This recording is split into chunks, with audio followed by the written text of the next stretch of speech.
Hello, G1s, and welcome to the third episode of the G1 Features podcast. Somehow still going at a reasonably good pace this after the disaster that was the length between the E3 stuff and the episode one, but that is no longer the point. We're here, we're doing this.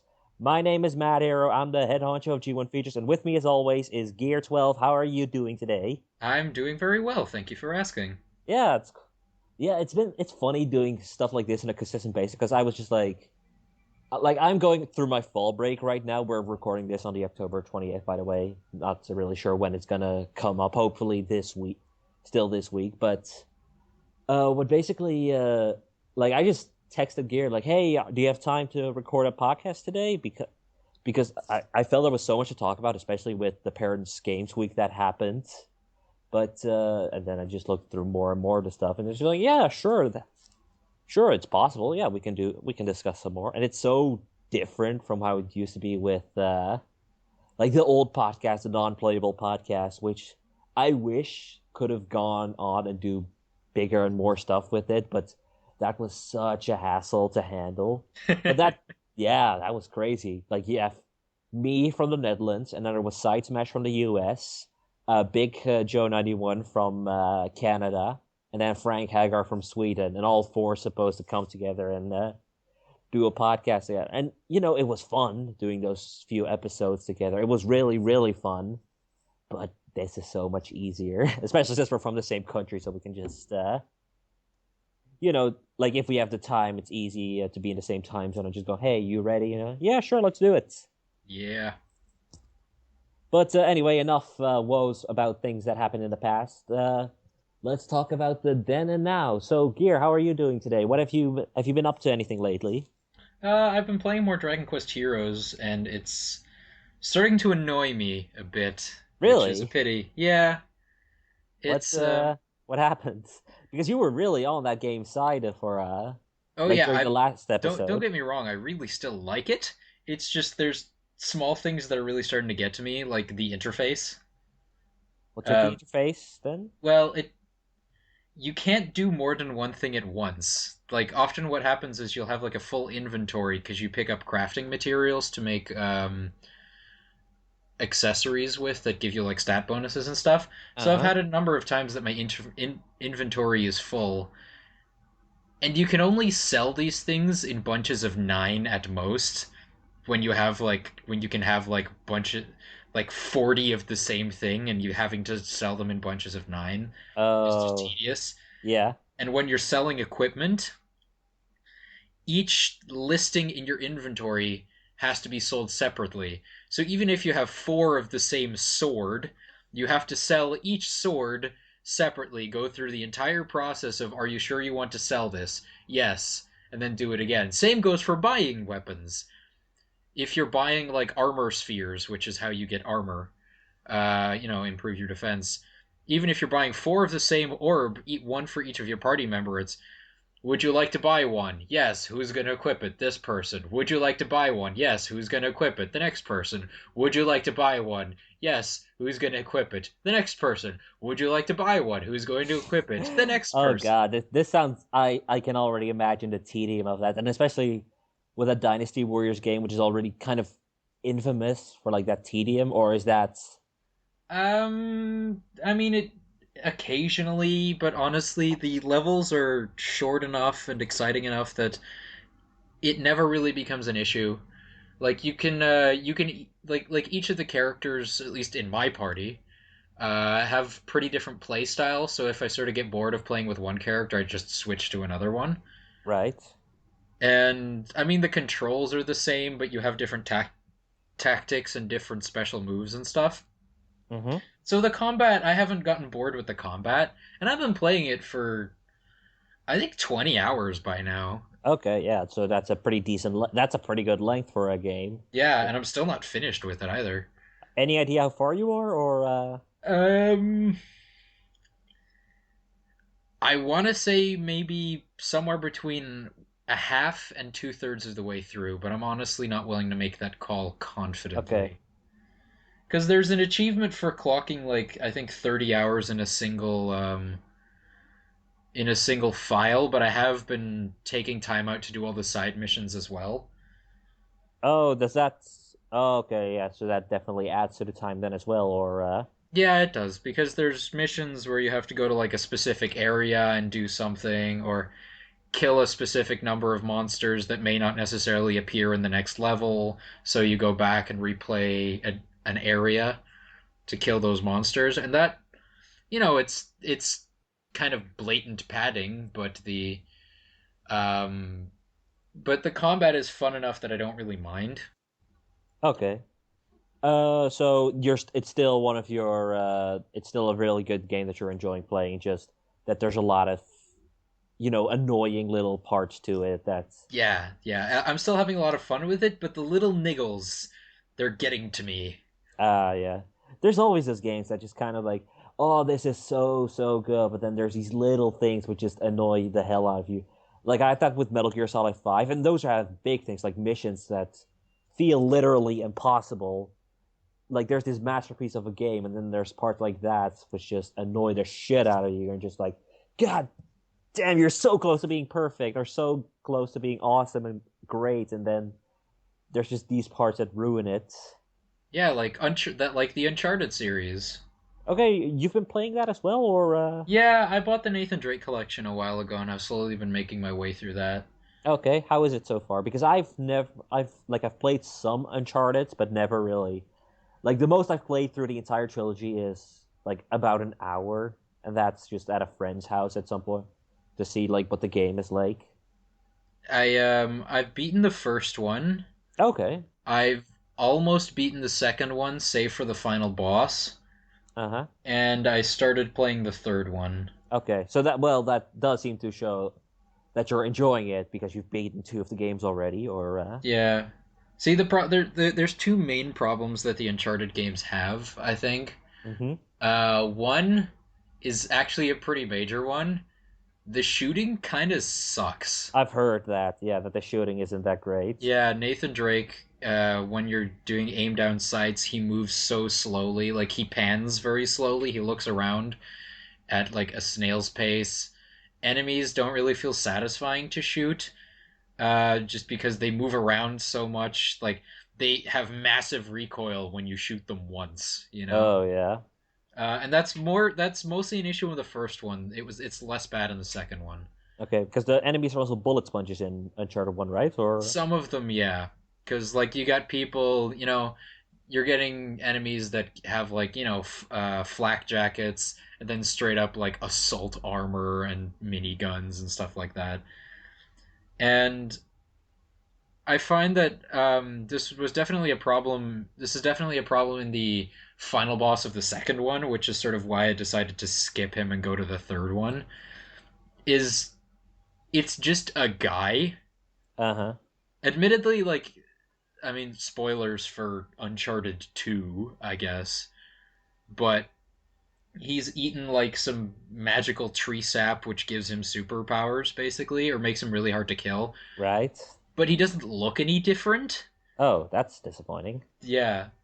So it kind of just like you have to shoot the tree sap that'll explode, which will either stun him or damage him, and then you just sort of have to keep doing that while he follows you around with a shotgun. And so you're just running around in a circle, basically, firing behind you and hoping that he dies. Okay, that's So not a it's particularly epic final boss fight. no, it's not really that fun. And the especially and the last and the final boss of Uncharted 1 also wasn't really that good. But it's like overall, it's just a very nice experience, just because it's like the story is not exactly innovative, but it's definitely gripping. It's pretty enthralling, and it makes me Yeah, keep it wanting to play more. yeah, Amy Hennig is the story. I believe she's the one that writes the Uncharted games. I don't think she wrote four. I think she left Naughty Dog by then, but she's the one that also wrote stuff like Soul Reaver from Legacy of Really? Kain. Yeah, I think she did at least. Nice. And she is a great writer, and I mean, like, yeah, the Like Uncharted is like it's Indiana Jones. Let's admit it. That like every type of explorer kind of thing has taken from Indiana Jones, but it's playable Indiana Jones, and that's fucking awesome. Yeah, it's way better than all of the actual Indiana Jones games that exist. Lego Indiana Jones is fine, but Eh, yeah, it can't really compare to something like Uncharted and the folks at Naughty Dog. Also, important question: does it make you excited for Uncharted 4? yes. Okay, it makes you want to play that game. Oh, absolutely. What one Cool. thing I appreciate Oh, about Naughty Dog is that they write good characters. Like yeah, even in a game that's more about its set pieces than it is about its story, like Uncharted. Um, I still find myself sort of enjoying the characters. I really like Sully. I yeah. think a lot of people really like Sully. He's the mentor, the older guy. Yeah, and I like Elena a lot. Yeah, that's the like the girlfriend or sort of like on and off. The on-off girlfriend, the Yeah, reporter from the first game, basically. yeah, I know who she is, the blonde one. Interestingly enough, she's the main character in Haven. Is Haven it is it's a sci-fi channel show? oh the actress. Yeah, the actress is also the main character in Haven. Okay, It's a sci-fi channel show based on a Stephen King story. It's not bad. okay. Um, which I didn't know that they were the same person, so that's kind of cool. Is she recognizable in any way, or is it just the like sort of Like like oh I know that I kind of like how you have Beyond Two Souls and you see oh that's Willem Dafoe or that's Ellen Page or it's not necessarily. I mean, she's not exactly known for much else. It's like uh Haven and Uncharted, and that's basically it. okay, But like once I learned that, I was just like, oh yeah, that's kind of obvious now. It's just I haven't watched Haven in a while, so okay. I've never seen it, so I can't judge it. Yeah, like with I've been, but it sounds cool. Like you've been playing mostly PS4 stuff and just what you. But yeah, I've been. Well, you've played Uncharted Collection. Like when did you get that? Or I got it a couple weeks ago. oh, okay. But we didn't talk about it last episode, so I was just wondering when you got No, it. I was like way into Dragon Quest because I had just gotten that. Yeah. Yeah, like for me, last like I haven't done much. Like I've played more Xenoblade Chronicles 3D on my 3DS Mhm. after leaving that for a couple of months because I have my 3DS with me while I'm back home with the folks. But mostly I've played Undertale and beat that and also beaten it again to get the pacifist route. Though I didn't really have to do much. I didn't even need to reset. Hmm. But wow, what a game! That is like it's interesting. Like there's you can see it's like it wears its inspirations like Earthbound, Shin Megami Tensei, all the stuff that I've mentioned on its sleeve, and yet there's nothing really like it. It also helps that it's probably one of the like it goes so in ways that you never really expect. Like it's always a bit off kilter, like something you're never quite you can't predict it. You can never really predict. Okay, what is going to happen now, and is this really like how it's all gonna go? And then the music is so fucking good. Like I love the music in it. Like I want to go and get the soundtrack as soon as possible. And then again, there's just it's such a weird game that came out of nowhere, and like at this point, it has developed quite the cult audience, and it's at that stage where it's still allowed, but it's also like okay, this may be getting a bit annoying. We get it, but I like it's hard not to put it on my game of the year list if I'll make such a thing. It's I think I mentioned this before, but it's definitely really high on the priority list for me, just because I think it's really kind of the kind of game that I would really enjoy as well. How much do you know about it? I'm just curious, like because there's been a lot of talking about this game. Um, I don't know really that many plot details, Okay, which that's is good. good. I know, I know the skeletons, Yeah, Sans and Papyrus. yeah, that they're awesome. They I know Undine, okay, the fish lady. Fish Lady. Well, she's like she's scale. She's scaly. I think she's supposed to be fishy or reptilian. At least she's. But yeah, go on. And I know something to do with I am full of determination. Yeah, determination is a plot point that comes up a lot. Okay. But there's a like Undertale, like it very much deconstructs the RPG genre in that like the leveling up, the beating monsters, and all that stuff, and it's just very fascinating how that like how it explores it, especially with the genocide route existing, where you kill everyone, and sort of always that temptation being there, like oh you can talk to everyone and have a good time, and that but it wouldn't have the impact that it had if there was also if the genocide route did not exist, like sort of like and like I've seen some let's plays of the genocide route. It's not something I'm personally gonna do. I just feel like I'm so satisfied with the ending that I got from the pacifist ending that I don't really want to sour the experience. Wasn't it something along the lines that if you do decide to kill everyone, then The game is permanently affected. Yeah, yeah, then you can't get the pacifist or something anymore? you can, But it's a but different one? it is changed. Like there's something changed that makes it far more sinister. That's a cool idea. It's a cool idea. Like it very much looks at. It's a game that you kind of have to replay over and over to sort of explore everything, and the game is so detailed in just everything. Like there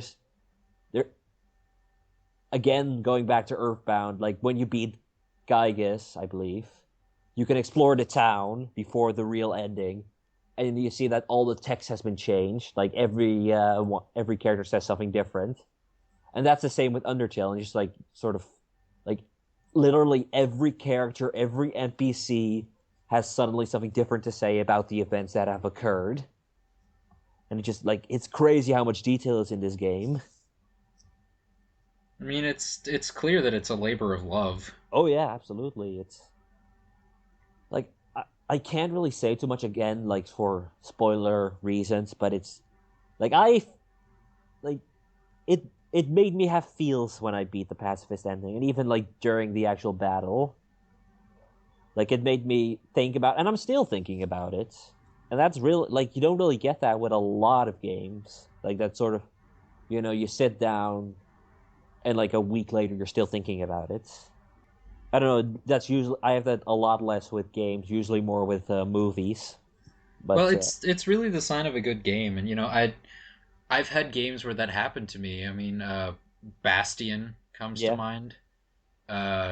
Spec Ops. yeah, Spec Uh, Ops. That can't but forget about that one. no, that game is pretty unforgettable. And No.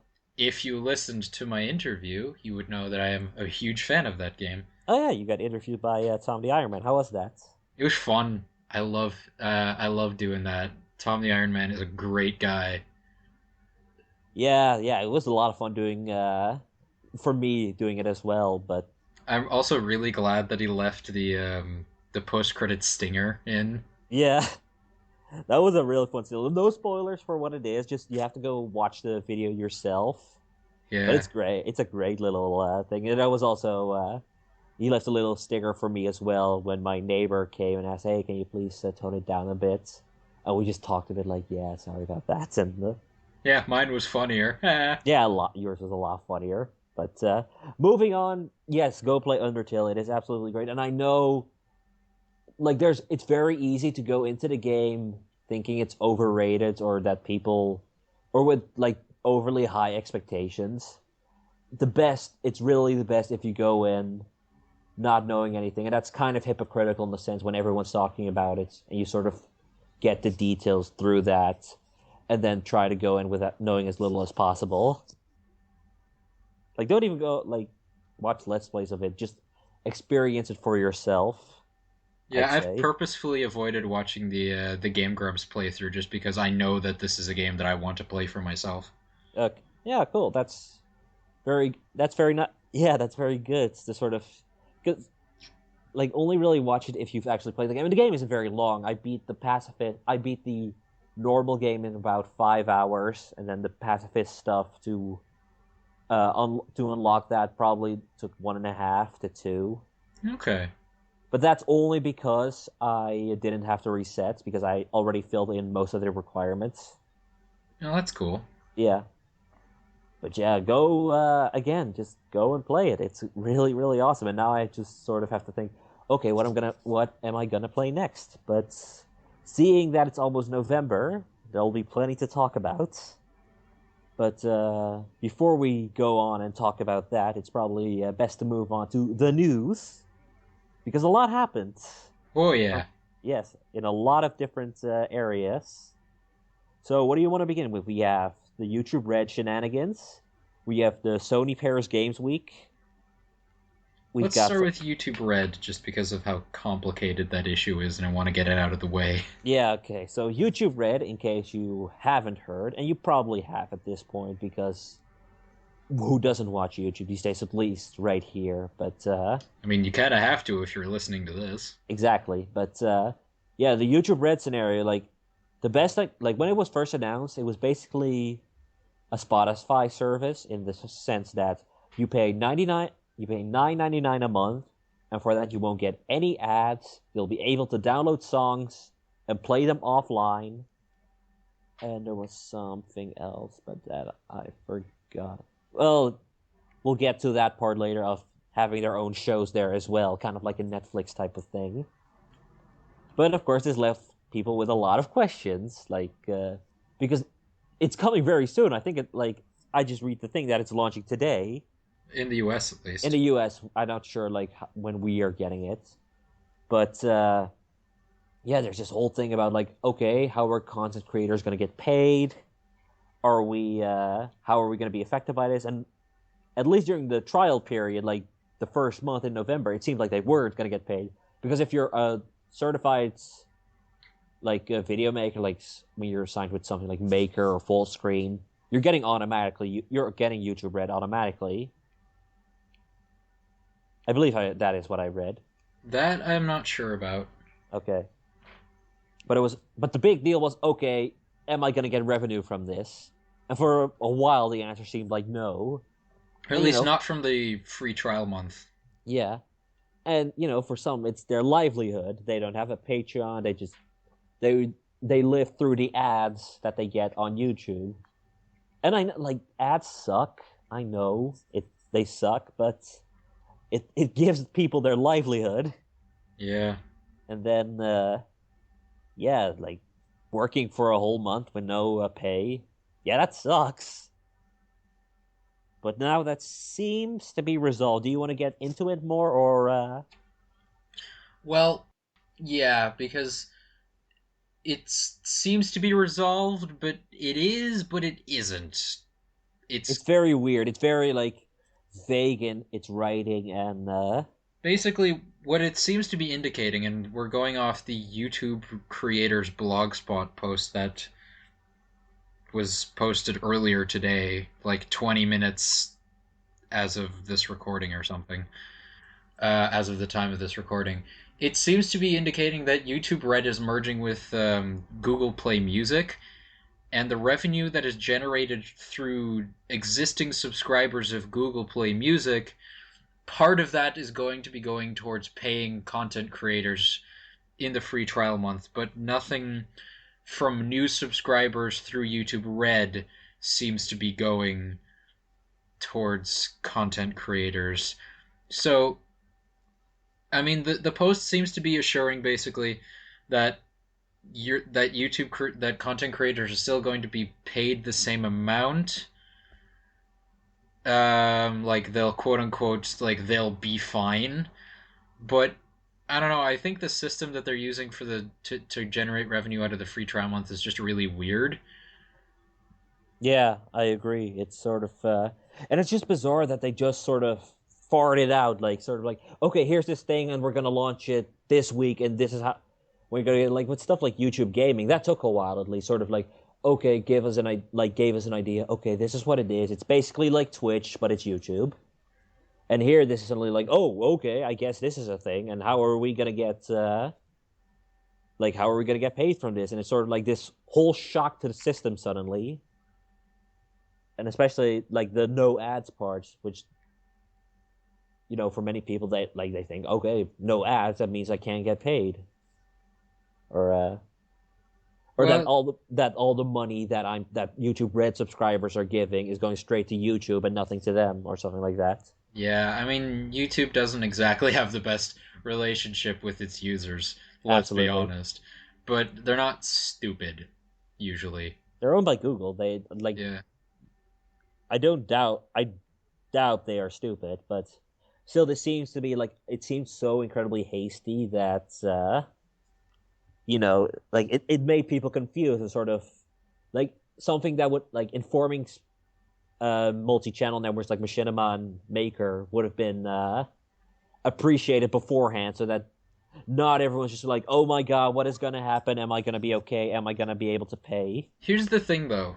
Uh, if memory serves, I think Fullscreen posted a tweet that basically said, people aren't going to get paid in the first month. I think that was Fullscreen. Yeah, Keep in mind, I'm not entirely sure, and uh, I'm sort of looking it up now, but it's possible that either it was them and then they deleted it, or it wasn't them and I'm remembering it wrong. But it came from a decently official source, and I know Boogie. yeah, He also he had a trusted source that told him there was going to be no payment for the free trial month. yeah. So it was like, I think basically what happened is basically the outrage made them change. Yeah, no kid. Like I assume so because if there are legitimate sources going out there, yeah, they're probably not going to get paid. But yeah, it's been a kind of a mess with sort of how they've announced it because it was announced back in let's see, I'm trying to find because I have a like October 21st, so that's a week ago. It just which is why we really didn't talk about it on the second episode, even though like we had a good chat about it about some of the stuff that came with YouTube Red. Yeah, but we didn't talk about it so much as we did make fun of it. We'll discuss that very, very soon. But you kind of have the idea. Like, are you interested in YouTube Red? Like, are you interested in paying $10 to get no ads on YouTube? It's hard to say, honestly, because don't get me wrong, I think it's a much more sustainable way just because, you know, um, the value of an advertisement, monetary value of an advertisement tends to change a lot. I think that right now, I read somewhere that right now is like a peak time for advertising revenue just because companies are pushing to get products advertised for the holiday rush. But by January, it goes down a lot. Mm-hmm. So a more consistent payment model for content creators is, I think, better in the long run.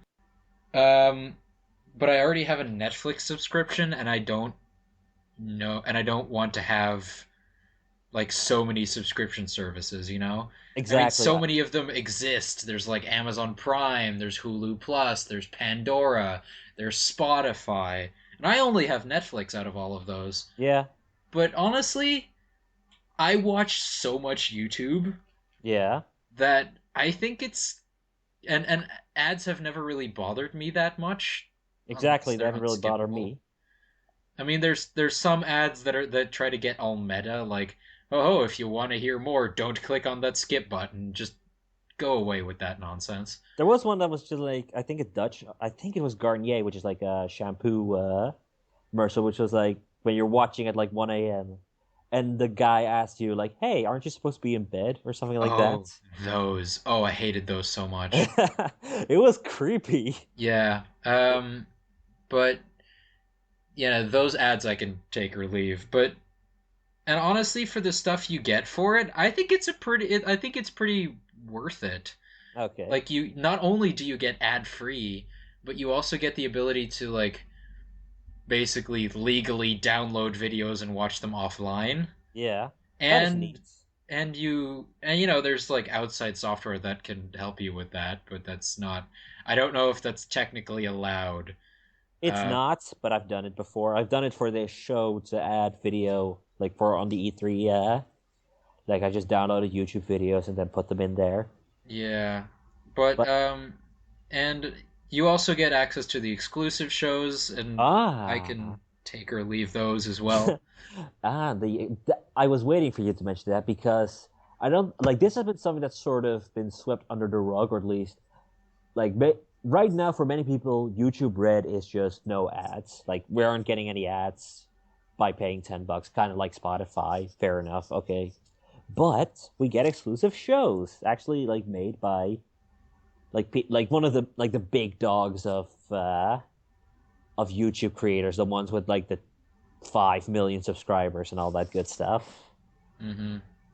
So you've already heard them before. Are you ready to hear them again with my with a little synopsis of what they are? Sure. Okay.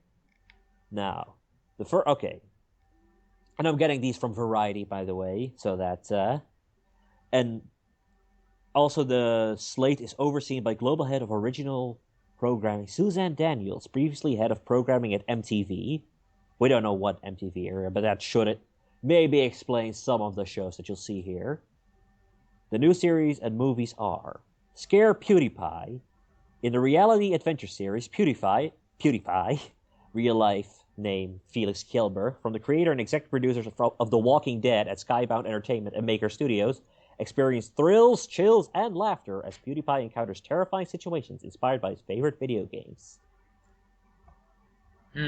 I suppose it was inevitable because PewDiePie is like I think the most subscribed channel on YouTube by now. 36 million last time I checked, but that, that number consistently changes. So I'm gonna Jeez, 36. I'm subscribed to Jacksepticeye and he recently reached 7 million and I thought that was 40 an express million. It's 40 million now. 40 million. Wow. It's pretty much if the population of Algeria was all subscribed to PewDiePie, even more so because Algeria is the 33rd most populated country at 39.5 million, and PewDiePie has more subscribers than that. That is insane.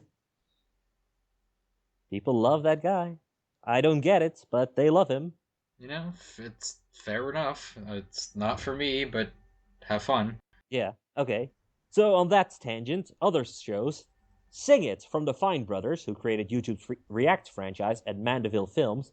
10-episode scripted comedy satirizes the reality singing competition that have become a centerpiece of pop culture. Like, maybe 5 years ago, this would have been Yeah, okay, but yeah, like American Idol ended, and we still have got, you know, there's X Factor, there's The Voice, which we invented, by the way. The yeah, Dutch we invented The Voice. I think we invented Uh, idols as well, but I could be wrong on that. you know, there's still a lot of them out there, but I think their hate, I think their time in the spotlight has sort of ended. You know, Yeah, it's kind of like the TV equivalent of Steel Panther. yeah, I Like get what. Steel Panther are parodying 80s hair metal bands, and it's just like it's 2015. Most of those 80s hair metal bands aren't relevant anymore. Some of them are still touring, but few of them are making any new stuff. So, I Yeah, mean, yeah, sure, I guess, but why? it does have a very big Y factor, and I used to be a fan of the Fine Brothers, like of Kids React when that was still like not as huge as it once was, but now it's like this big mega thing, and pretty much has everyone reacting, like teens, elders, YouTubers. And since then, I haven't really watched it, but yeah, good for them. It's just that it feels too late with this kind of stuff. Then there's and this is not just on YouTube Live. I think you can also just buy this. Laser Team, feature length action comedy from Rooster Teeth and full screen film focuses on four small town losers who stumble upon an alien ship carrying a mysterious cargo, leading to a battle to save Earth from an all powerful enemy. The trailer was fun. I'm not really into Rooster Teeth. Neither am I. Like I got nothing against them. I've never really watched their stuff. I've seen some of Red versus Blue, and that's about it. Yeah, I've seen. I know a lot of people who are very excited for this movie, and I know that the Rooster Teeth folks can be very funny. They are very funny people. It's just I've never really gotten around to them. Yeah. And they had, if memory serves, this was a successful crowdfunding campaign of some I kind. think so, yeah. I think it was originally like an Indiegogo that got really successful. And they released a trailer. Apparently, like you said, that was really funny. So, yeah, I mean, if it's only exclusive to YouTube Red, that's a bit awkward. But I think you can buy like a DVD of it or buy it digitally. It's not just like if you have YouTube Red, you can watch it there. I think that's the case. yeah, I would be surprised if it was actually exclusive to YouTube Red. But it's cool that it's streaming on YouTube Red. Then, like, Yeah. I mean, that's that. Like I said, that's just it's cool. Yeah. Okay, moving on. A Trip to Unicorn Island from Judy McGrath's at Astronauts Wanted feature-length documentary gives fans a look inside the life and journey of Lily Singh, YouTube's superwoman, as she embarks on a 26-city global tour where she has to remember to practice what she preaches. Happiness is the only thing worth fighting for. I have no idea who this is. No, I'm trying to look her up right now, and I hope the video doesn't play again. It's being kind of slow. Almost 7 million subscribers. So she's known. yeah, I've never heard of her, but sure, she's probably not just from our neck of the woods. I guess you could probably. say. I guess that's the a logical. Because honestly, let's be honest. I think about 90% of the people I follow on YouTube talk about video games in some capacity, Yeah. with the exception of like My Drunk Kitchen, and I think that's about it. Okay. Untitled Joey Graceffa Project, reality murder mystery series starring Graceffa brings together an ensemble of top YouTubers who must form alliances to survive. But little do they know that most of them won't make it out alive. Ooh. I kind of hope they get murdered for real, sort of like to add the stakes to it. But I have no idea who Joey Graceffa is. No, you said this was a reality murder mystery, right? Yeah, kind of like Mafia the game. Yeah. Here's what I want, and I mentioned this before, but that doesn't make it any less funny, in my opinion.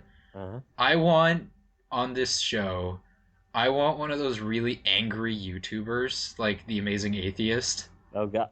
Oh, that he's the obligatory asshole of the reality show group. Or Yeah, I want to see him in this, and just I think he would be hilarious there just because he just doesn't fit in at all.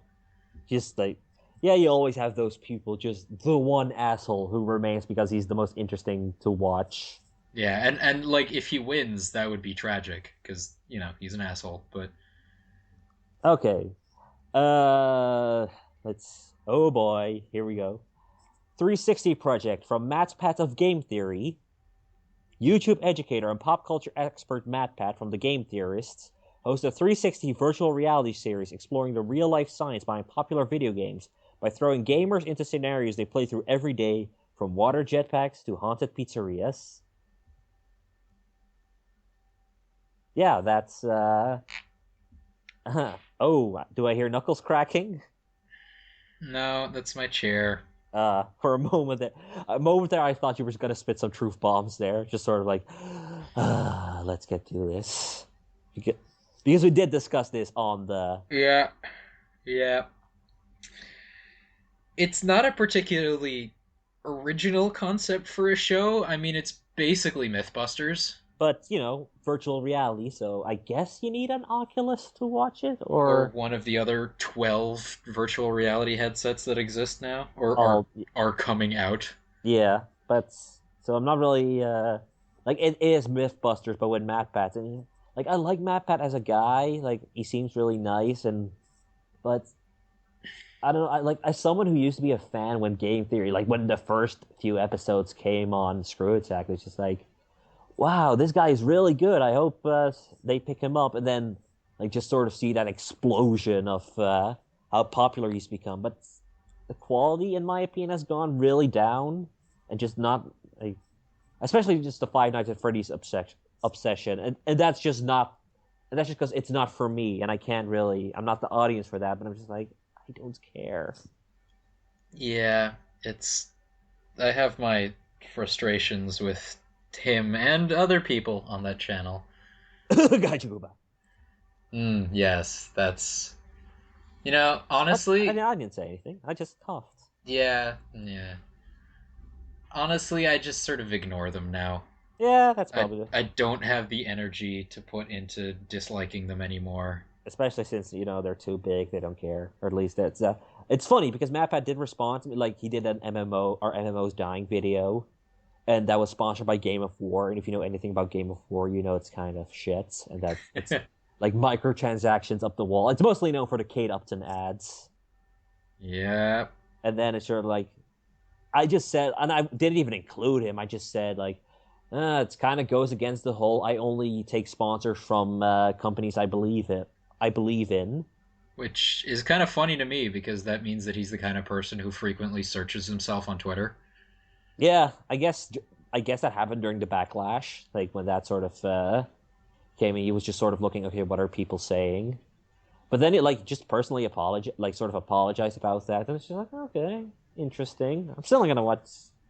Like, I'm still subscribed to Game Theory, but at this point, I'm just kind of like, why? Because I'm not really watching anything on it.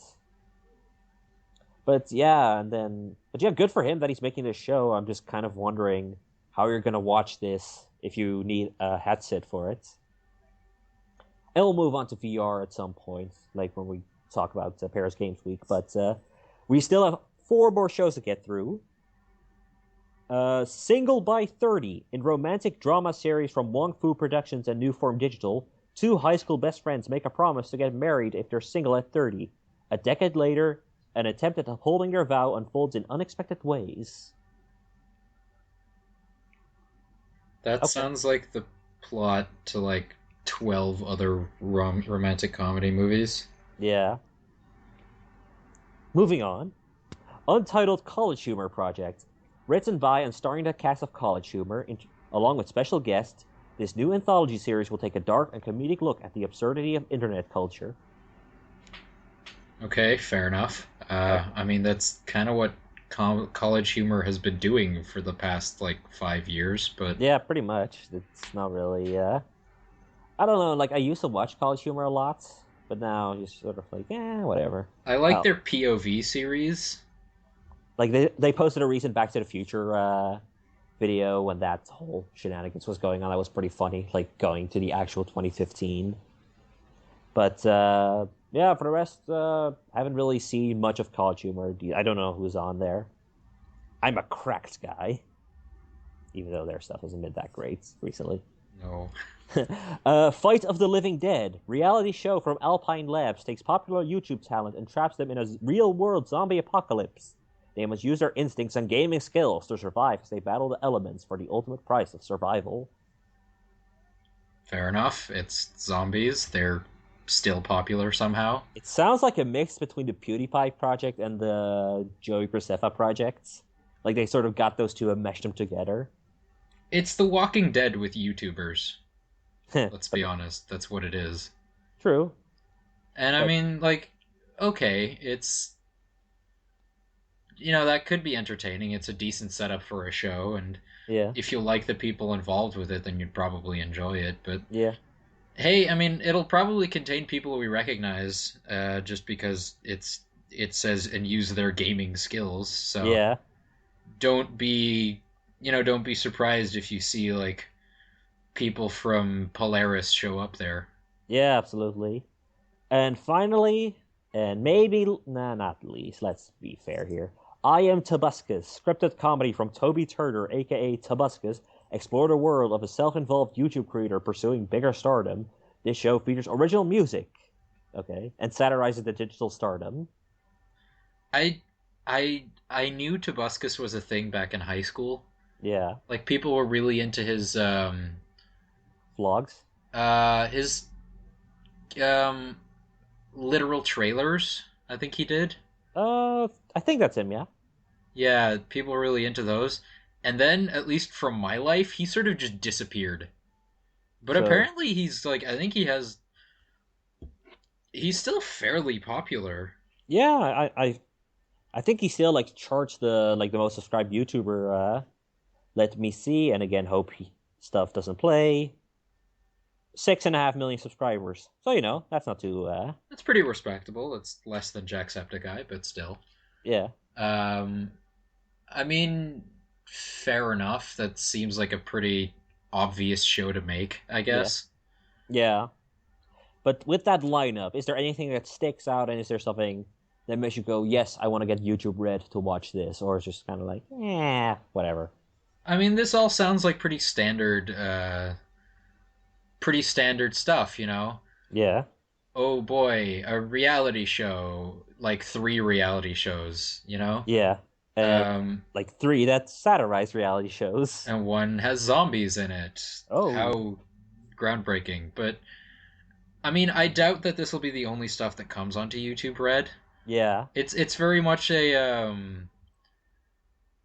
I guess a future investment, and so unless the price goes up, there's really not much of a reason to get it now, unless you really want the offline viewing and the ad-free experience. Which, yeah, honestly, if you have the disposable income, the ad-free experience and the offline viewing probably enough to justify the $10 a month yeah. if you have the disposable income.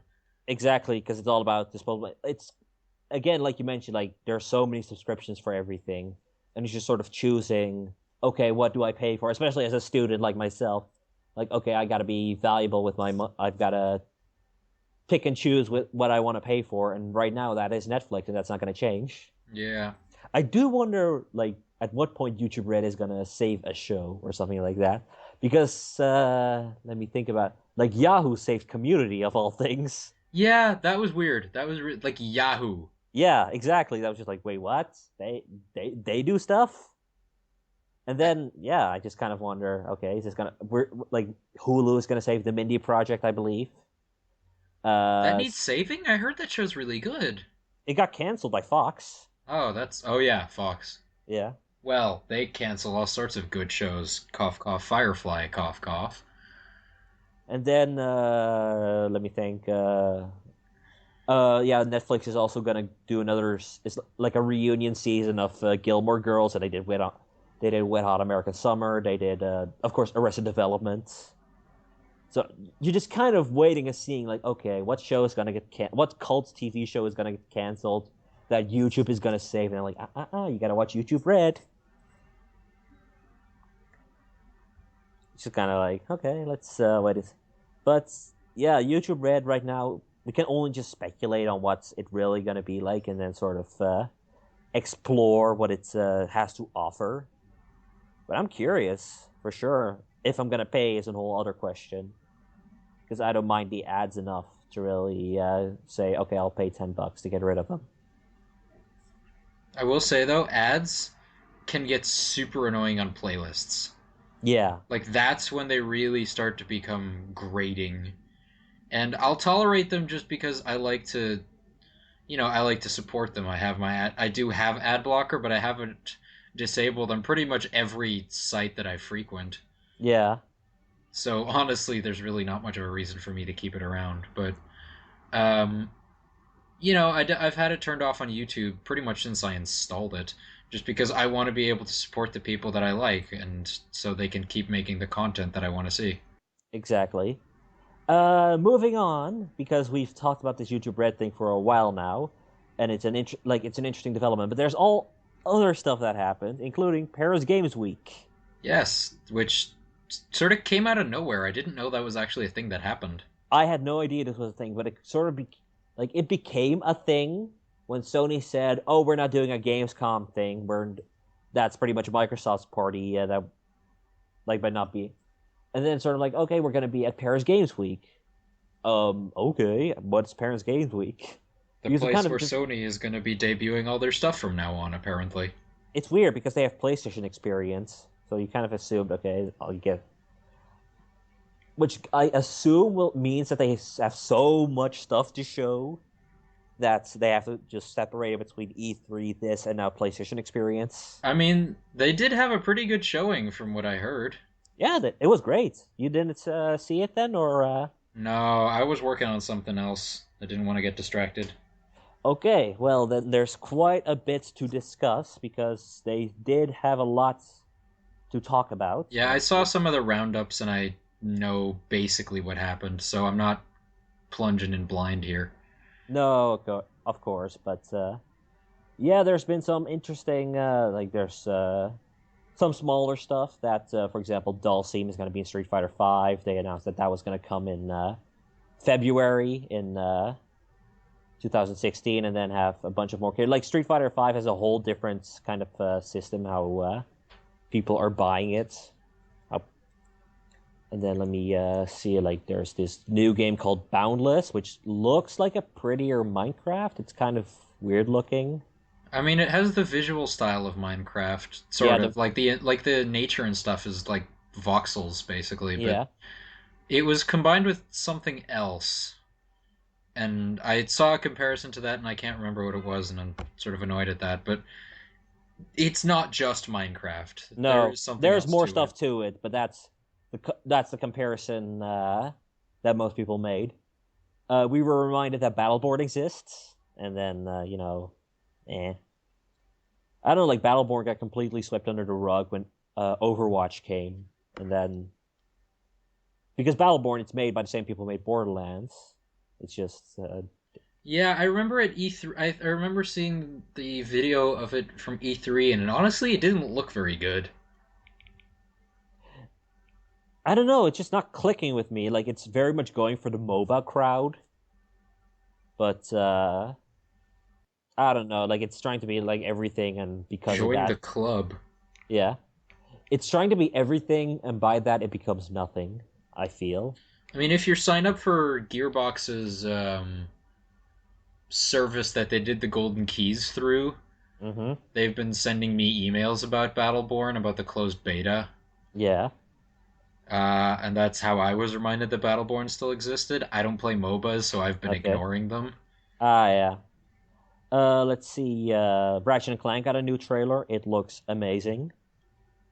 Like I used to think that Tools of Destruction looked great, like a Pixar cartoon come to life, but this just looks like this looks like nothing I've ever seen before. Like it just shows like how well cartoony graphics can look. It just looks, and there's that bit of a like it's meant to coincide with the movie that's coming out. Which, by the way, the movie also looks very good. Yeah, Surprisingly good. it looks okay. I'm not holding my I'm not too excited for it, but it's just like, it doesn't look awful. Let's just say Like, that. like let's just say, like, what is the other, like, what is the best video game adaptation movie that we've had before this? I want to say, like, DOA. Dead or Alive. Yeah, Yeah, because, I mean, it's not a good movie, but it's accurately represents what the games are about, so. that's fair enough. Yeah, we get some stuff for Star Wars Battlefront. Looks fun. Tekken 7, which is coming to PS4. I guess I thought we kind of already knew that, but apparently it needed announcing. I didn't even know there was a new Tekken game, but I generally don't pay attention to fighting games, so. Eh. Okay, No Man's Sky has a semi-solid release date now of July 2016. Yes. Oh my goodness. Oh, I've been so excited for No Man's Sky pretty much since the first teaser came out. Did you see the Stephen Colbert thing with No Man's Sky? Yeah, but I don't really remember it. It's it mostly stuck to my mind with just how respectful he was of the game developer and what they were Yeah, making. definitely. Because No Man's Sky, it looks like the kind of game that I would really love to play. Like I love space exploration Yeah. and stuff, and it looks like the kind of space exploration that Elite Dangerous isn't, in the sense that it doesn't look like pointlessly overcomplicated. Yeah. Other things, we saw a bit more of Horizon Zero Dawn, which Another game I'm super excited for. yeah, it looks super awesome, but this was very similar to the E3 demo that we saw, so that kind of loses the excitement factor for, or at least sort of the, oh, okay, this is more of the same, but it looks amazing still. And then We saw more of Gravity Rush 2, which is coming to PS4. It's introducing a new sort of different gravity mechanic, right? Yeah, it's introducing a bunch of mechanics to fight bosses, like something that makes you lighter or stuff that makes you heavier and therefore can attack more. It features a co-op partner, and that's like Ooh. uh, I think that was AI controlled, but I assume that you can play multiplayer with that with a friend. I don't know. I like what I've played of the first Gravity Rush. It's weird because that's a game you feel like cannot be done on another console, and then they like there's going to be a PS4 remake coming as well with Gravity Rush 2. I mean, they already did that for Tearaway, and that seemed like a very uniquely Vita game as well. Yeah, absolutely. It's kind of just Apparently, that's a really good port. Like, they added a whole bunch of new levels and everything. yeah. But yeah, speaking of Tearaway, they also showed off Dreams, and sort of in a way that gives us more of an idea. Okay, what the fuck is this? Because Dreams for a while was incredibly vague, and it still continues to be vague. Yeah, the way I see it is like it's what, like a 3D art program? Pretty much, there does seem to be some sort of linking thing to it, like sort of a story, a narrative to it. But basically, it is pretty much like this. It's a more artistic version of Project Spark, is what it seems like. Did Project Spark come out already? Project Spark's been out for months. I Has think it? it's been out for like a year. I think Oh, jeez. it's free to play. Is it? Yeah, it went free to. I think it. Yeah, it went completely free because it even killed off its DLC. That's so weird. I always thought that I'd pick it up when it came out, so I was waiting for it to come out. I'm not like it is out on PC, so Oh, that's so weird. Anyway, yeah, Dreams. It looks weird but interesting. Like it's gonna be a commercial failure because I don't think like it's so hard to tell just what exactly it is. But I admire it. I admire that it's being made. yeah. Then we come to like VR. Ugh. You're not a fan? No, I've had my issues with VR for a while just because it's such a like an exclusive thing, you Yeah, know? Like there's so many situations in which someone cannot do VR properly. Like me, I wouldn't be able to do VR properly because um and I mean I'm very much a very unique case in the sense that I wear glasses but only because one of my eyes is way stronger than the other. And so right. I'd see the two monitors in a VR headset in a standard VR headset way differently. So then I wouldn't be able to like get the full experience out of it. I know motion sickness is a huge problem with VR. Um, and it's just so many people can't use VR and the technology itself is so expensive that I just don't think that it's going to be a sustainable thing. I have the exact I am fine in terms of like vision and all that stuff, but I think the cost is definitely the thing that prohibits it for me. Like I've tried the Oculus Rift and I was really impressed with it, but like it's gonna cost like 200, like at the least $200. I can buy like what, 3 games for that? Three AAA games, yeah.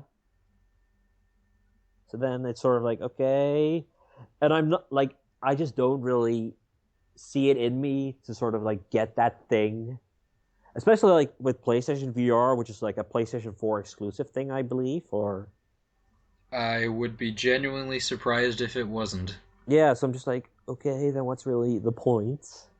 But they give it a point by showing us exclusive games. One of those was Rigs, which is like a mech combat game, which looks like a lot of fun. I'll admit that, but it's also just sort of like, okay, is this like? And right now, I'm just gonna assume that none of these games are playable without VR. There's like Rebellion is making a new game, sort of like a voxel tank game, which looks all right, I guess. Let me think. Tekken 7 is apparently compatible with VR or somehow. That's odd. Yeah, I guess they'd have like a first person view or something. I guess there's. But in a fighting game? Yeah, I'm not really Like, sure how it's they supposed to work. tried that on PlayStation Move and it was apparently really bad. I have no idea how it's supposed to work. Other games include Until Dawn: Rush of Blood, which is like a standalone thing. I'm glad that Until Dawn did well enough that it's getting like spin-offs and stuff. Yeah, it's crazy like that it did as well as it did. But this is like something really weird. Like you're in a mine cart, you're shooting scary things. Like there's jump scares in it. There's like I think an evil ghost, and it doesn't like it seems like Until Dawn was slapped onto it because it was so successful, or at least like the cult thing that it was. Uh, the most interesting thing that came out of the VR announcement was Crytek's new game. Uh, was Crytek's new game Robinson: The Journey? I believe was it is what it was called. Is that like based on Robinson Crusoe? I don't know. It's does Robinson Crusoe have dinosaurs in it? No. Does it have a robot sphere in it? This is starting to sound like Horizon Zero Dawn. It's regular dinosaurs, not robot dinosaurs. Well, There's excuse me. the robot is like a sphere thing that guides you, kind of like Ghost in Destiny. And Oh, then good. My favorite. does Robinson Crusoe take place in a jungle? It takes place on an uninhabited island that probably has a jungle on it. Then yes, with one third of it, because it's basically like we only saw like a pre-rendered trailer that looked very pretty, and that's because it's made by Crytek. Oh yeah. And then like the last, and it looks really interesting, but I don't really know how it's gonna play or if it's very on rails or not. All If we it know, isn't, then Far Cry Primal, Primal has a big competitor. yeah. Well, Because again, there's the PS4 VR yeah, exclusivity to it. does Far Cry Primal have dinosaurs? It takes place in 10,000 BC, so no. Lame. Maybe they're like frozen, like Ice Age: Dawn of the Dinosaurs, where they find like a paradise with all the dinosaurs in there. Maybe Boo. you can't have both. Either there are dinosaurs, or it'll be like Ice Age 3, Or it'd be like Two Rock. That game was bad, but like the fun. 2008 Turok. All of them, really. Oh come on, Seeds of Evil. It had the cerebral bore. The weapons were fun, but the game played like crap. Okay, we saw Gran Turismo Sports. I don't care. I Nah, know me like a neither. lot of people really, really care about Gran Turismo, and I spend a lot of time talking about it, but I don't care. And I don't think you as well. You don't care either. No, I'm just reminded of. Did you watch Matt Leese's E3 roundup? Uh, I think I saw his E3 roundup. Yeah, I just remember his Drive Club thing when the PS4 kind of like I have this real big thing for cars. It's fucking weird. No, that was last year. Uh, He did one for this year where he did like mini abridged and then he combined them all into one video. okay. Well, it was basically the same joke in the sense that, oh, here it is, it's gonna happen. They're actually gonna fuck a car. Tell me when it's over. Oh, I can't watch. Okay.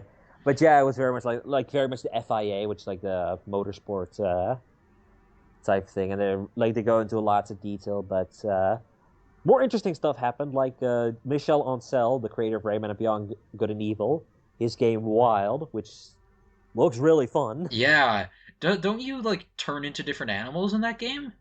You control different animals pretty much. Like you're a shaman, and you'll use like your shaman skills to like control a bird, sort of like mentally connect, like mentally connect to a bird, and then you can ride a bear. You can talk to Oh, giant snake deities with snake boobies. uh, see, I heard people comparing it to Animorphs, so I was Yeah, really the excited that you Destructoid could article, but turn into animals, but you apparently control not. like a ton of animals. Like there's the like I mentioned the bird, the snake. There's the bear, and then there's also like a rabbit to sort of distract like to get past a group of cannibals, and then you come near a bunch of crows, and then you control one crow, and then that one crow leads the entire pack of crows to attack the cannibals, so that you can just safely walk past them. This sounds like the best part of Watch Dogs. You know, where you're pulling off a mission entirely by hopping through cameras and hacking stuff. Yeah, This sounds like a whole game of that, but with animals. I am super on board. I am super on board as well, especially with like I admired the shit out of Michel Ancel. He's one of my favorite devs, especially for Rayman 2 and Beyond Good and Evil. So I am super on board with him doing more with doing stuff like this. And this is not Ubisoft that is doing anything. This is an independent project, which makes it look even more impressive. Like it's a much smaller dev team and all that good stuff. Yeah, you get some good games out of stuff like that. You Yeah. know, The only negative I have for it is that it keeps him away from Beyond Good and Evil 2. But oh yeah, because that's totally still happening. it is, damn it! Let me dream. And finally, and certainly not least, we have David Cage's new game. Oh boy. Who decided he needed another game? Sony did. But Okay, I didn't play Beyond Two Souls because okay. I thought it looked terrible. It is not very great. Yeah, I heard pretty much very few people actually liked it. I know at least one guy who really loves it, but Hi, Ferret. yeah. Hi. But by and large, the reaction to Beyond Two Souls was negative. I will say, I appreciate that he's trying different things, even though it's not all that different anymore now that Telltale exists. Um, so like Until Dawn did David Cage better. Telltale did David Cage better than David Cage. At this point, David Cage is a terrible writer who is obsessed with facial rendering technology. See, you say all this, and I mostly agree with you because Heavy Rain kind of went off the rails. Beyond Two Souls was never that great. Fahrenheit is super interesting until it goes completely off the rails and goes absolutely bonkers. But this is based on the car demo, like that was mostly done to sort of show, oh, look at Look at how how powerful. many emotions we can render with all of our polygons. Yeah, pretty much. But it was probably the best thing Quantic Dream had done, if only because it was short. Yeah, and made sense. Yeah, and now they're expanding it to a full game. Which is just ruining what they had built with Kara. It can. I want to have Fate, but it's like it feels absolutely suicidal to put Fate in David Cage. Yeah, exactly. But at the same time, it's just kind of like, I want this to be good. I I want this. appreciate the idea behind Heavy Rain, even if its entire plot is started by a giant logical inconsistency. Sean! Okay, no, Sean! this has been bothering me for ages. So, um, at the beginning you're in the mall, Yeah. right? Jason! Jason, Jason. Jason runs out onto the street. Fucking, you jump in front of him. Oh, yeah, and he dies. He dies, and you live. Yeah. You take the most of the force from the collision, yet your son, who you are between your son and the car. You live, your son dies. I cannot see that working. Okay, children have more frail bodies. I'll give you that much.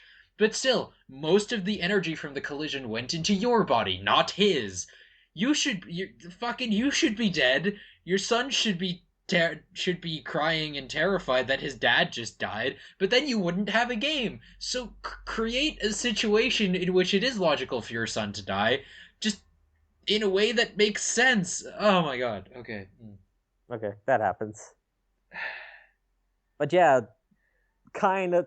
I want to look forward to Detroit Become Human, which is the full name of the game. In case I didn't say so. Yeah, but I want it to be good, and I kind of already know it's not. No, there's no way. There's just no way.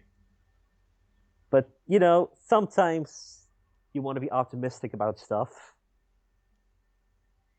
Okay, then that's Paris Games Week. Like it was a pretty big conference overall, and I'm glad. Like I'm glad that we got the information that we got from it.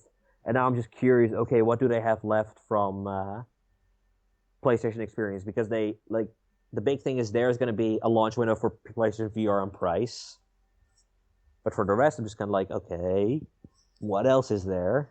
Mm. But we'll see in December. Moving on, like speaking of months, we are starting to enter November, and as we all know, November is Games Mageddon. Oh yeah. This is the time like when Black Friday is coming up, so then everyone is getting ready for Christmas shopping. And pretty much all the companies decide, you know what, we're gonna release all the games now. Fuck every other month. So October was pretty neat in terms of releases. Oh, You know, definitely. I mean, we just got Assassin's Creed and Halo 5, so you know that kind of stuff already. But other things. Now we're moving on to November, and we're gonna go from the 1st of November to the 10th, sort of because we don't know if we're gonna record another podcast or not in the next week. But Sonic Lost World is coming to Windows. Oh yeah, Okay, because the first level of that game was really good, and then the rest was not so much. yeah, it's like Sonic Lost World is a weird one. I think more people appreciate it after Sonic Boom, but Yeah, well, Sonic Boom is basically the new Sonic 06. yeah, yeah. But other games coming out. Anno 22,205. I like strategy games, but I could never get into Anno. Either I've never played any of them. I don't I think played so. one of the old ones. I think I played 1402, Okay. and it's kind of a strategy game, but it's actually more a like a sort of commerce and trading game, I think.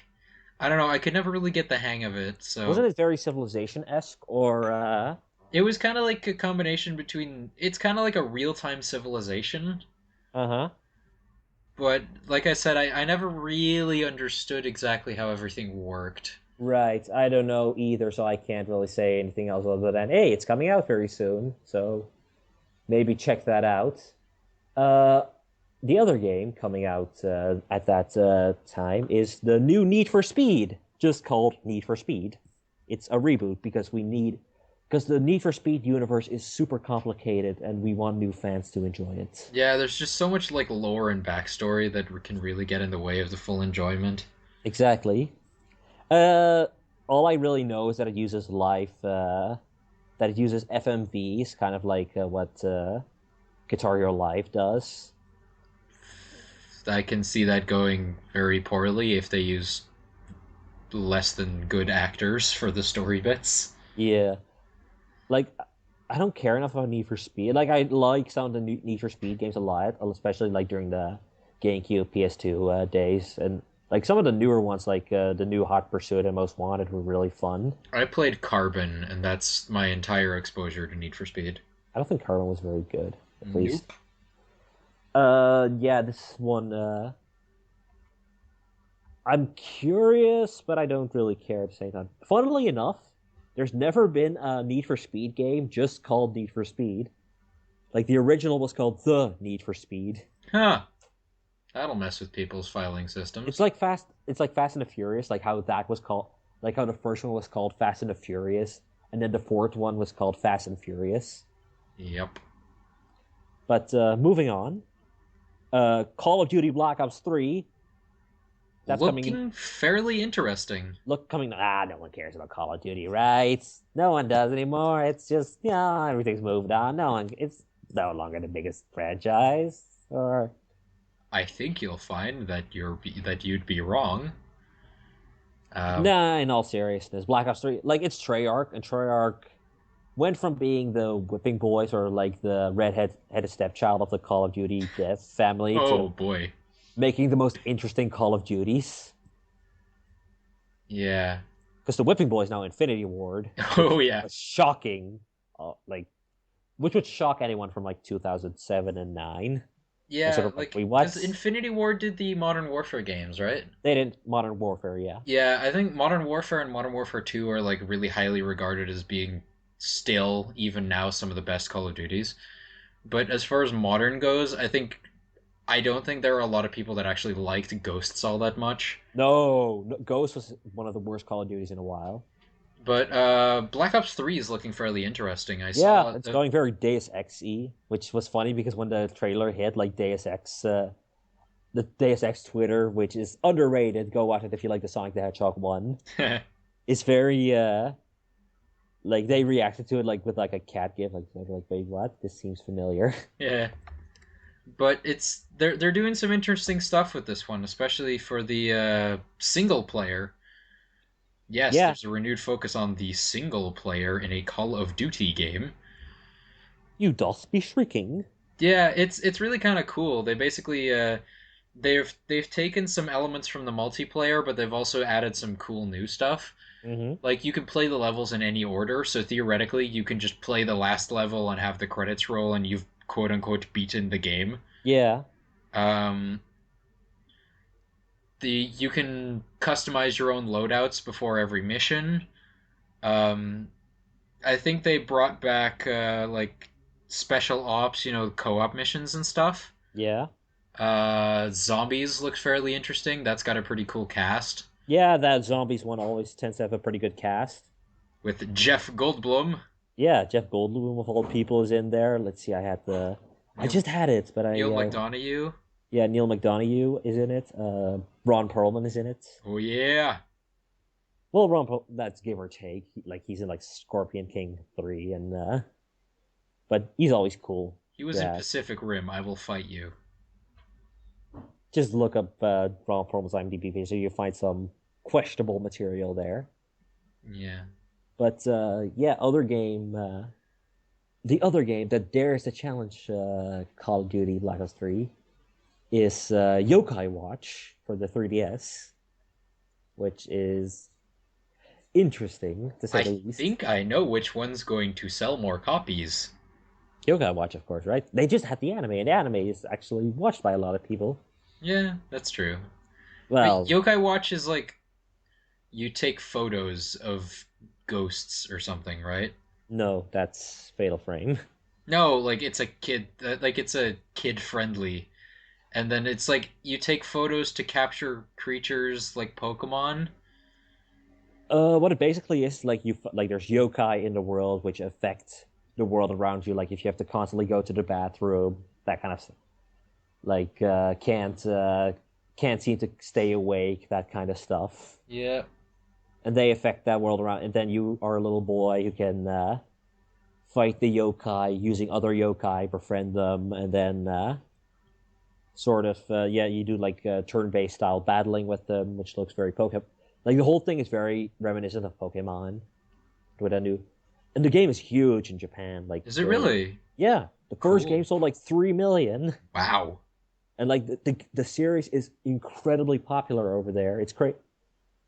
Like you see like ads for it during the, let me think, what was it, the Club World Cup. So yeah, Yokai Watch is huge in Japan. So That's that's got, cool. and it's made by Level 5, so you already kind of know to expect quality from them. Oh, really? Level 5. Yeah. Nice. So it's something that's been on my radar, but there hasn't been a EU release date announced yet. It's coming in 2016, like a vague 2016, so we don't really have anything to go on there, despite there being an Australian release date of December 5th, which means there is a PAL version. Just have to import it like I did with my new 3DS. We can always wait, or you can always wait. Sort of see like, okay, how is the game going to be, and then yeah, wait and see. But now we get to November 10th. Oh boy. Yeah, November 10th is an absolute riot, to say the least. Hmm. Let's start off with a little game. Do you want to go to the small stuff first or leave the big guns? Let's crescendo. Let's start small and go and end on a high note. Okay, the smallest game that's on that list, and still particularly interesting, is Rhodia the Sky Soldier. Yeah, that's a weird one. That's a weird one, I yeah. thought that was already out, to be honest.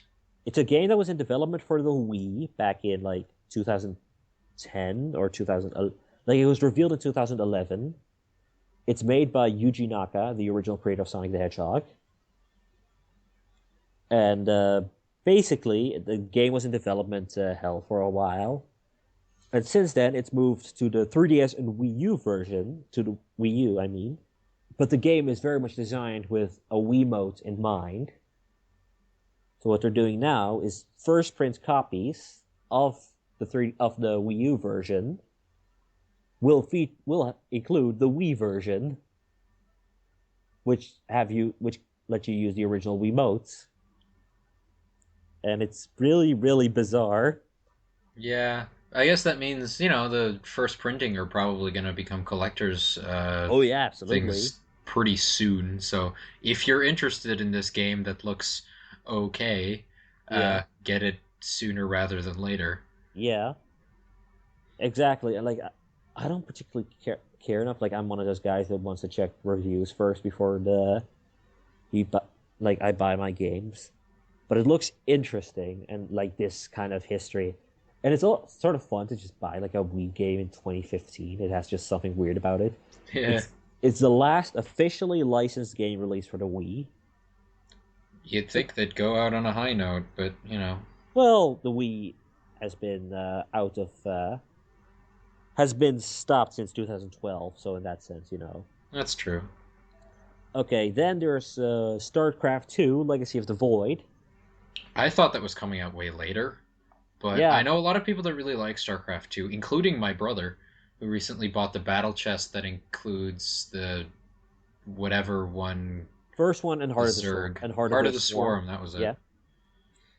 But yeah, now there's the new one coming as well because Blizzard needs more money. They can't get enough from Hearthstone and now Heroes of the Storm. Well, Protoss are cool. The protests are pretty cool, yeah. But I don't play enough StarCraft to really I don't care enough to really go and play the new one or I get an expansion. understand StarCraft, but it's not the game for me. I like RTSs, but I'm also very bad at I RTSs. haven't played like an RTS in years, so I kind of and I don't have the PC to run StarCraft 2, so that's okay. Now we're getting to the two big guns, and those are Rise of the Tomb Raider On for Xbox One. yeah, the Xbox One and Xbox 360 version. If you want the PS4 version or the PC version is like quarter first of 2016, and the PS4 version is the fourth quarter of 2016. So you'll have to wait a while. Yep. Like it's annoying, especially since it's a deal that like when you look at the sales numbers, don't make a lot of sense No, because like for example, the definitive edition, 2/3 of the sales were from the PS4 version. I was one of those people. So it's just kind of like, um, okay. And so, like, with Tomb Raider, you tend to think PlayStation. At least I do. Like, that was one of the big games for the original PlayStation. Oh yeah, that's true. So it just feels kind of weird that it's doing this Xbox exclusive thing. I guess, Microsoft just gave them a better deal. Yeah, they probably did. And they need, like, Microsoft really needs to sell the console that they have. But there is that sort of thing, like, this is coming to PS4 in another year or so. So then like I can wait personally. It's not a game I need to have. I actually quite liked the reboot Tomb Raider. I Um, really like it as well, but again, it's just sort of like I can wait to get the new version, well, that's true. especially since it's only been let's see, like Tomb Raider was March 2013, right? I can't remember the month, but it was definitely 2013. Like it was early 2013, I believe. Sure. So then 2.5 years. I can wait another year at least. Not for like it's not for a game I really need to play. Because I think Uncharted 4 is coming out the beginning of 2016, right? Yeah, that's coming March. Yeah. So there you go. But there's another game out there, and that's Fallout 4. Yay. Oh yeah, you don't care about Fallout. No, I don't like Fallout. I'm not saying it's bad. I just don't like it. What don't you like about it? I don't like most games in a post-apocalyptic setting, so That's that's a already. broad. That's a broad amount of. That's a lot of games. Yes, yes, it is. And unless they do something like particularly, like unless it's a particularly interesting aesthetic, because like Fallout is, oh, everything is ruined because of nukes, you know? Hmm. And I admit that as far as games goes, it's one of the first that did it just because of how long the franchise has actually been around. Yeah. But, I've seen so many post apocalyptic movies that it's just like, I saw the Book of Eli and it basically looks like Fallout. I saw like Mad Max, the original Mad Maxes. It's basically the same idea, and I sort of got tired of it. Also, I just didn't have a good experience during like the first hour of the game, and that really sort of turned me off it. Because I did try to play Fallout 3. I just like I got irradiated by something, and then I took damage because I got attacked, or I think I even took like falling damage and broke a leg or something.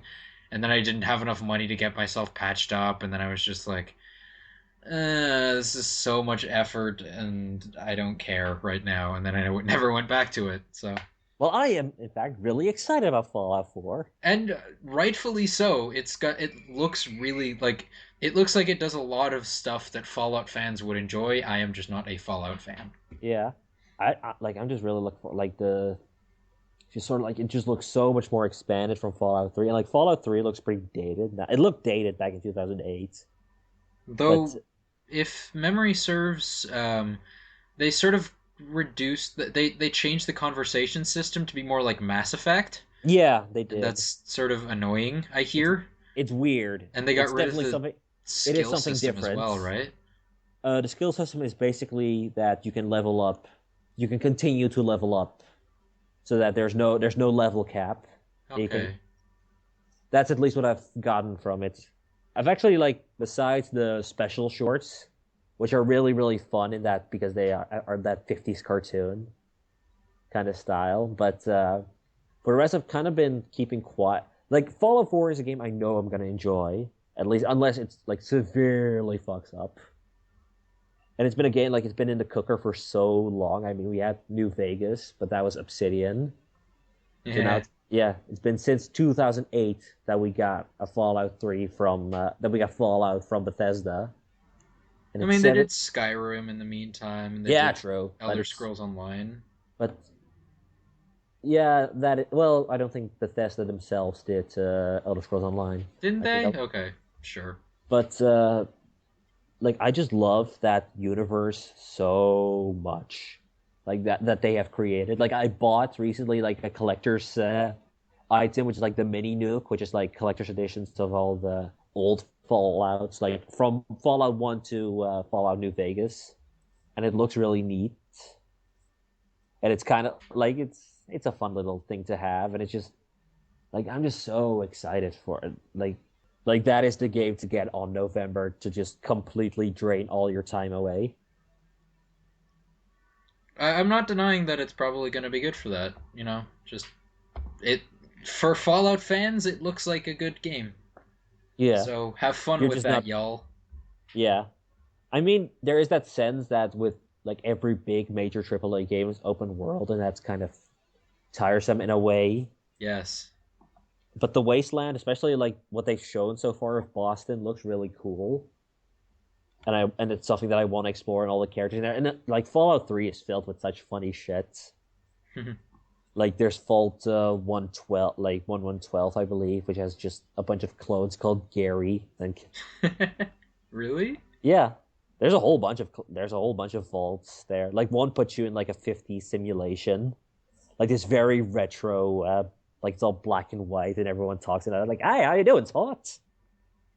So basically pre-bomb drops, but in black and white. Yeah, and all just like all that fun stuff. And I like just to just the exploration of that world is just enough for me. And then there's just a, and I guess there's a story there as well. But yeah, Fallout 4, I can't wait for that. And with that in mind, like with that excitement, at least on my end, I feel that we are done. Or at least, do you have anything more to say or to discuss? Or No, no, I'm good. It was a lot happened this week. yeah, much happened. Like I had stuff written down that we could have talked about. We've gone on for 1.5 hours or like an hour and 20 minutes, and just sometimes you have to know when enough is enough. Hmm. So all I can really say is thank you for listening. I hope you enjoyed it. Uh, Go and subscribe to G1 Features because we post a lot of stuff, and at least stuff that I hope you like Active Scroobies, G1 interviews with Tom the Iron Man, as we mentioned, where you were recently on, Yeah. and a whole bunch of other like Fiji Batu, and yeah, hopefully you enjoy it. And as like you can follow me on Twitter at the Madhero. That's where you'll see most of my rambling. And where can they follow you? At Gear 12 underscore Turbo on Twitter, where I talk about all sorts of stuff, and it's generally a good time. All right. Well then, I guess this is it for now, and hopefully we'll be back with you relatively soon. I mean, this is like just a week after the first podcast, at least in terms of recording. But let's see how it goes. Let's see if we can keep this up. Woo! Okay. Bye, everyone. Bye.